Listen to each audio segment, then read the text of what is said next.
देश की राजधानी दिल्ली से बड़ी खबर मिल रही है। वो बड़ी खबर क्या है वो आपको बताते हैं। क्या दिल्ली की सरकार पर संवैधानिक संकट मंडरा रहा है? बड़ी खबर यह है कि अरविंद केजरीवाल की मौजूदा सरकार, आम आदमी पार्टी की सरकार, अब इस पर संवैधानिक संकट मंडराता हुआ नजर आ रहा है। राष्ट्रपति शासन लग सकता है। बड़ी खबर आपको बता रहे हैं। राष्ट्रपति शासन लगाने को लेकर बीजेपी विधायकों ने द्रौपदी मुर्मू को यानी कि राष्ट्रपति को उन्होंने लेटर लिखा है। केजरीवाल सरकार को बर्खास्त करने की मांग की है और इस चिट्ठी को राष्ट्रपति कार्यालय ने गृह मंत्रालय के पास भी भेज दिया है। यानी लेटर लिखा गया राष्ट्रपति को, राष्ट्रपति के पास जब वो लेटर पहुंचा उसके बाद उसी चिट्ठी को गृह मंत्रालय के पास भी पहुंचा दिया गया है। लेटर में लिखा गया है कि दिल्ली के मुख्यमंत्री अरविंद केजरीवाल जेल में हैं और ऐसे में सरकार से जुड़े तमाम काम अटक गए हैं, काम नहीं हो पा रहे हैं, काम लटके हुए हैं और इसके चलते अब राष्ट्रपति शासन लगाना चाहिए। यही मांग बीजेपी के विधायकों ने की है। और सबसे बड़ी बात यह है कि फाइलों पर साइन भी नहीं हो रहे हैं। इस लेटर में विधानसभा में विपक्ष के नेता विजेंद्र गुप्ता समेत 7 अन्य विधायकों के अलावा एक पूर्व विधायक के भी साइन हैं। तो बीजेपी की राष्ट्रपति को चिट्ठी और उस चिट्ठी का गृह मंत्रालय तक जाना, और अब ये संभावना बता रहा है कि दिल्ली में क्या राष्ट्रपति शासन लगने जा रहा है। बड़ी खबर आपको बता रहे हैं।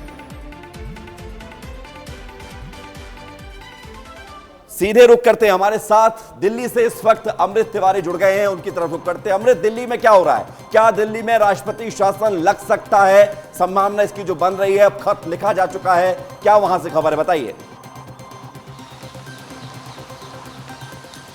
देखिए, दिल्ली के जो सियासी गलियारे हैं इसमें हड़कंप मच गया है। बात इसी की हो रही है कि क्या दिल्ली में राष्ट्रपति शासन लगेगा या नहीं लगेगा। और जब यह मामला राष्ट्रपति शासन तक पहुंचा है तो सियासत के जो जानकार हैं उनके दिमाग में ये चल रहा है कि जब दिल्ली में चुनाव होने में विधानसभा काफ़ी कम समय बचे हैं तो ऐसे में भारतीय जनता पार्टी ऐसा दबाव क्यों बना रही है। दरअसल 30 अगस्त को विजेंद्र गुप्ता राष्ट्रपति के पास पहुँचते हैं और एक ज्ञापन सौंपते हैं और इस ज्ञापन में वो जिक्र करते हैं कि दिल्ली में जो कामकाज है अरविंद केजरीवाल के जेल में रहने से काफ़ी हद तक ठप पड़ गया है।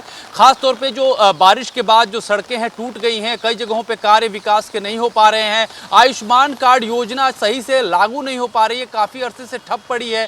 तो ये तमाम दलीलें वो राष्ट्रपति के समक्ष ज्ञापन में देते हैं और इस ज्ञापन को राष्ट्रपति जो है अब जो है वो गृह सचिव के पास भेज दी है और गृह सचिव से ये कहा है कि आप स्थिति की समीक्षा करिए और देखिए कि क्या राष्ट्रपति शासन लगाया जा सकता है या नहीं लगाया जा सकता है। यानी कि अब ये गृह सचिव के सामने विचाराधीन है कि क्या दिल्ली का मुस्तकबिल होगा, भविष्य होगा, वो इसको लेकर के फैसला लेंगे। छोटा सा जवाब दीजिए अमृत, समय कम है, तो क्या जो है इस पर फैसला जल्द आ सकता है? कब तक इस पर फैसले लेंगे?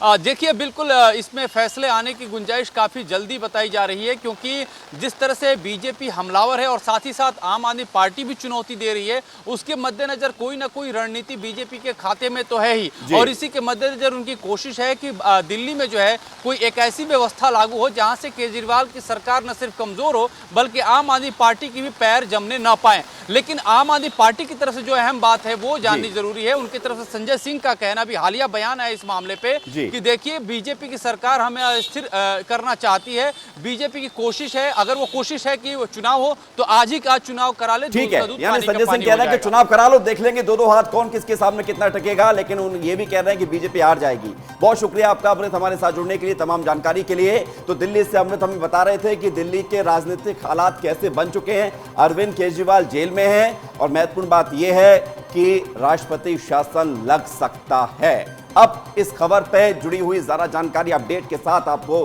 न्यूज़ रूम से बताते हैं कि क्या महत्वपूर्ण खबर है, क्योंकि महत्वपूर्ण बात यह है आपको ये जानना कि आखिर ये परिस्थितियां जो बन रही है इसके पीछे वजह क्या है। राष्ट्रपति से बीजेपी ने शिकायत की है। राष्ट्रपति द्रौपदी मुर्मू की तस्वीर हम आपको दिखा रहे हैं। आम आदमी पार्टी की सरकार नाकाम है, काम नहीं कर पा रही है और इसी वजह से यहां पर राष्ट्रपति शासन लगना चाहिए। छठे दिल्ली वित्त आयोग के गठन में नाकामी सरकार ने बरती है। आयोग का गठन ही नहीं हो पाया। इसके अलावा बीजेपी की शिकायत में कौन सी बड़ी बात है ये आपको बता रहे हैं। संवैधानिक प्रक्रिया का उल्लंघन किया जा रहा है, संवैधानिक प्रक्रियाओं का पालन नहीं किया जा रहा है, इससे चलते दिक्कतें वहां पर बढ़ रही हैं। फाइलों पर हस्ताक्षर नहीं हो रहे हैं, बड़े पैमाने पर भ्रष्टाचार और वित्तीय धांधली यहां पर देखने को मिल रही है। ये बीजेपी के विधायकों का आरोप है उस खत में, जिसके आधार पर राष्ट्रपति शासन लगाने की सिफारिश की जा रही है। केंद्रीय योजनाओं को जानबूझकर रोका जा रहा है। केंद्र सरकार की जो योजना है उसको रोका जा रहा है, उसका लाभ दिल्ली की जनता को नहीं मिल पा रहा है। ये बीजेपी की शिकायत जो हम आपको लगातार दिखा रहे हैं।